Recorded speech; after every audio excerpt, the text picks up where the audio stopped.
So I have been keeping you guys updated with like my breast process and like just giving my testimony. And I know earlier in the video I stated like I felt like a heavy sense of like God telling me like everything is going to be okay, and that still stands. Nothing about that changes.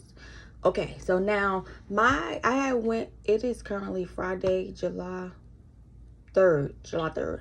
And I got my test results Tuesday. I think that was June 30th, right? So anyway, I went to the doctor. So inside of like where like the ducts are for like when you breastfeed, where I'm bleeding from my breast, that is cancerous. But it's considered non-invasive cancer, meaning like it's not even a stage of like cancer. And as long as it's inside of that, that's what that is. But if it then grows outside of that, then it is cancer, and it has the potential to spread. So when I went to go see the doctor, she was saying the only thing that she can't offer me is to remove my breast. Traumatizing, okay? Not even gonna say not even gonna act like it's not, okay? It's very traumatizing. But in the midst of it, it just was like very emotional. I didn't, from the rip, I said, I'm not getting my breast removed. I don't want to do that. But because my family has my great grandmother, she had breast cancer or whatever the case may be. She cut hers off, but she had it like late in her age, and she passed away at 98 years old. But it had nothing to do with cancer. It just, she was older and whatever the case may be. Now my grandmother, she was like me, very stubborn, not wanting to get it removed, and you know, it didn't turn out the best for her. All right, so keep those things in mind. So then the thought came, I said like, I'm not getting my breast removed. But then in the instant I felt very selfish because I have 4 children, and it's like, yeah, you can't think about yourself in this situation. So my whole thing with my children are, one, I had to watch my stepfather slowly, transition from that. That's a horrible thing to witness, especially when you don't know what's going on. Watching that, it was very traumatic and traumatizing, and it's just something I just don't want my kids to experience. Nor do I even, because death has stages, especially going through that. I don't want to go through that either. But the whole thing with my breast, I don't know, it just made me feel, I don't know. So anyway, the doctor was like, if it was me, I would get a second opinion. My dad was like, well, they're trying to preserve your life. My mother is just like full on faith. Ain't nothing wrong with you. What you gonna do? I don't remember exactly what my mother said, because I think I was still in that I'm not really ready to move. And my little sister, she's not one of those comforting like, it's just, she wants to see me up, she wants to see me moving around. She don't want to hear that. She said to me, I feel like you should go to a holistic doctor. Granted, we on the same page, but with a holistic doctor, you gotta have money and time. I ain't got no money. All I got is time. I can't do it. Like, let's be honest.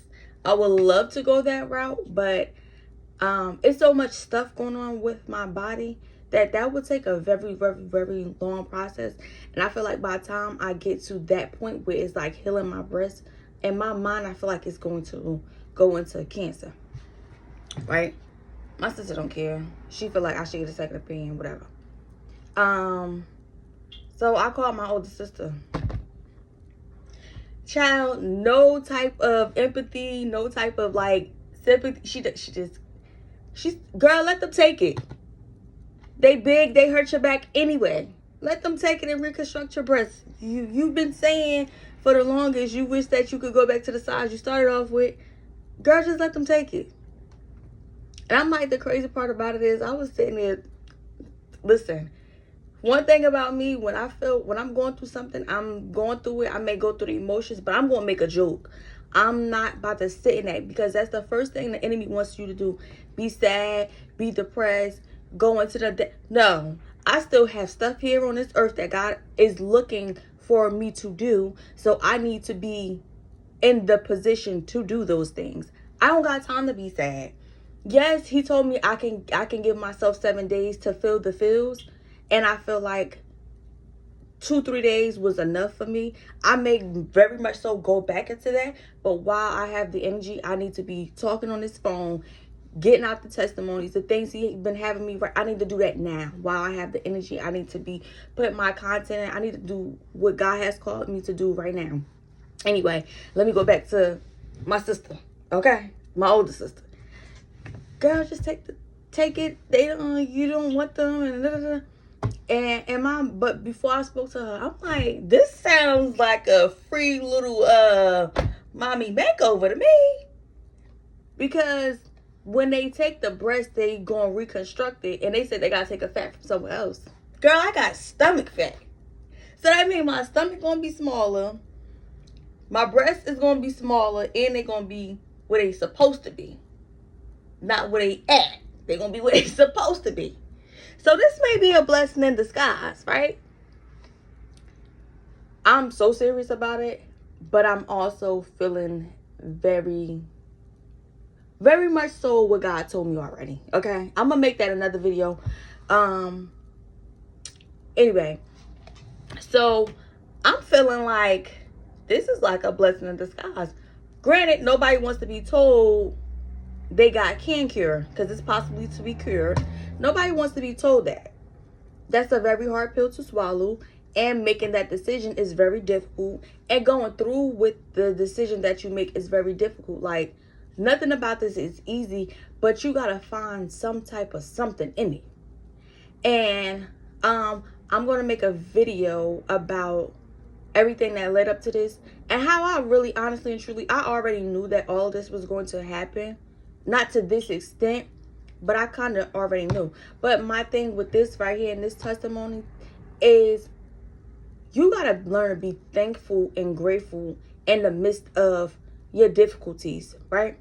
I think for like the last 30 days, probably longer than that, I've been waking up, and my first prayer is being thankful for everything that I have. And I'm even after finding out this is the situation and this is what's going on, I've been saying to God, I'm thankful for the health that I do have. It may not be in perfect standing, but I'm still here. I still could walk. I still could talk. I still could feed my kids. I still have my right state of mind. Like, I still can feed myself. I'm still able to feel joy in the midst of this.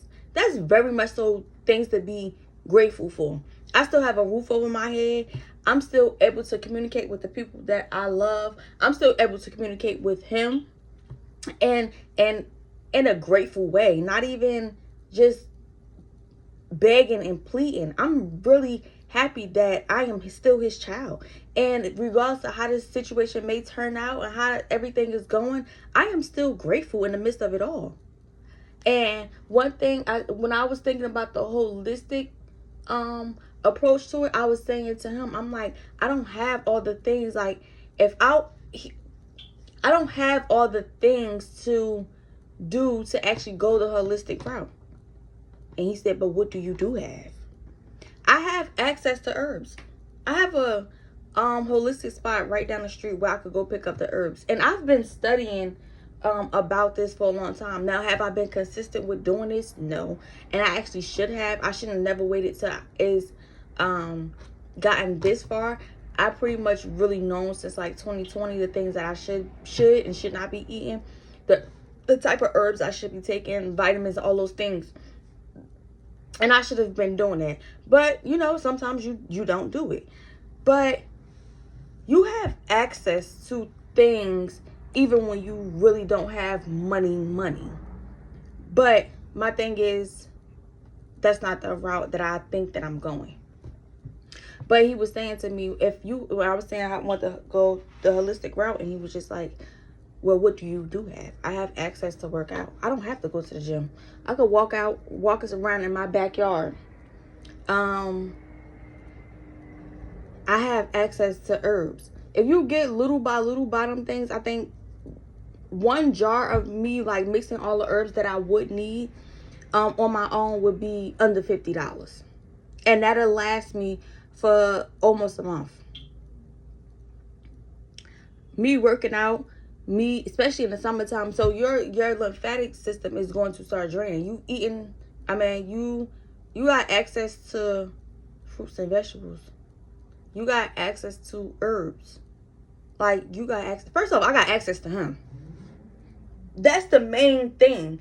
But I'm just saying, in the midst of whatever you're going through, you need to still find, I think I'm moving like that because of the blinds. I'm like, what's going on? But in the midst of everything, you need to find joy in whatever you're going through. You need to find yourself in a place of being grateful still. I don't care what the situation may be. I don't care if you're on the verge of being evicted. You still, as long as he wake you up, you still got life. You still got breath in your body. You still got the opportunity to do something about your situation. Granted, nobody wants to go through eviction. You still waking up. You still got your kids. You got the opportunity to get up and get you some money still. And find a way to make some money. Every situation is not called to break you. Sometimes it's called to redefine you. To build you up. Sometimes the foundation that you were built up on, it was a mess. So he has to bring you back down and build you on better foundation. If he's going to use you to show his glory, yes, a lot of breaking, a lot of heartaches, a lot of betrayal, all those things are going to happen. All those things are going to take place. And I can tell you right now, from the place I'm standing at 32 years, I've never been more happy than since the last 2-3 years out of my life. Since really committing myself to him. Do I go through things? Yes. Do I cry? Yes. But I find myself always at the feet of Jesus, and I ask him that. I don't care what I think that's like almost a prayer for me every day. For him to place me at the feet of Jesus. And in the midst of this, also, I forget what I said to him. And he said, then you asked me to keep you at the feet. If this is what's going to keep me at the feet, I want to cry. Because that's how powerful I feel about it. If this is going to keep me at his feet, so be it. You can't ask for stuff and then decide that that's not how you want him to give it to you. You just can't.